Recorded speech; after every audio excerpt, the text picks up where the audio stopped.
Hey everybody, this is Scott Decamp with MLive.com. This is Kyle Austin here. We are breaking down Michigan State's 54-40 loss at Spartan Stadium on homecoming. It was their fourth straight loss, first time since 2006, the John L. era, since that has happened. For a general overview, where do you take this? Well, if you're bringing up John L. Smith, it's probably not a good thing. But it's starting to seem like Groundhog Day a little bit around here. It's a game that they started out well, got out to a double-digit lead as far as points, and then just kind of increasingly unraveled, particularly in the third quarter. And they find different ways to do it, but to me, that's kind of the general theme. Is this team doesn't know how to close good games. They can come out with a good start and with a spark, but just cannot maintain it like past teams have been able to. I mean, to me today, they couldn't stop the run on defense. I thought their secondary had a ton of issues, whether it was stopping the pass, tackling issues.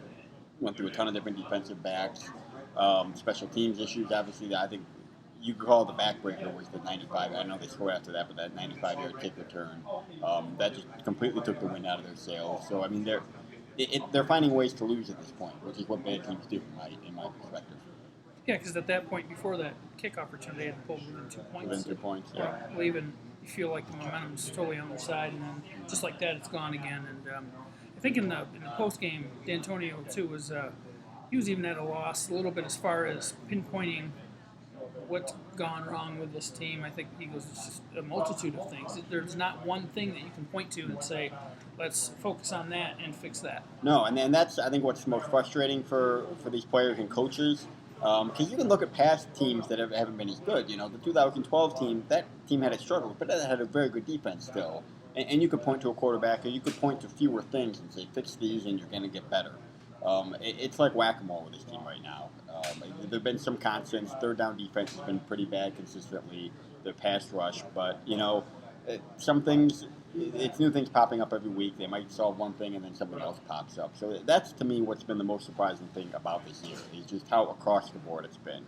Some of their issues, could be predictable. They lose so many guys on the defensive line. The fact that their pass rush isn't great at this point isn't shocking.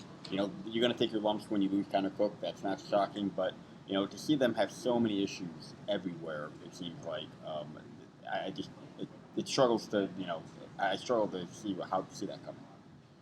Big picture, I mean, where does Michigan State take it from here? What's it going to take to make a bowl game? You're halfway through the season, 6 games left. Mm-hmm. Well, you've still got Michigan, you've still got Ohio State on your schedule.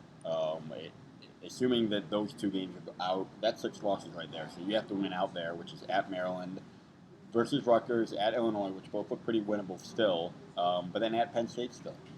So to me, I look at 2 games that still look pretty winnable, 2 games that look nigh impossible at this point to win, and 2 games that look pretty in doubt.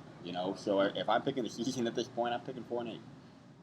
And I can't believe I'm saying that at this point, but it would take them turning a lot of things around very quickly. It would take them playing like they did at the beginning of the game for an entire game. But we can't seem to see this team sustain that really for more than a quarter. It looked today like they had found a quarterback for a quarter, and Brian Lewerke, and then it seemed like things caught up to them. And then they go back to Tyler O'Connor, and Tyler O'Connor was pretty solid. Made some good downfield throws. So I think they've still got a quarterback controversy on their hands.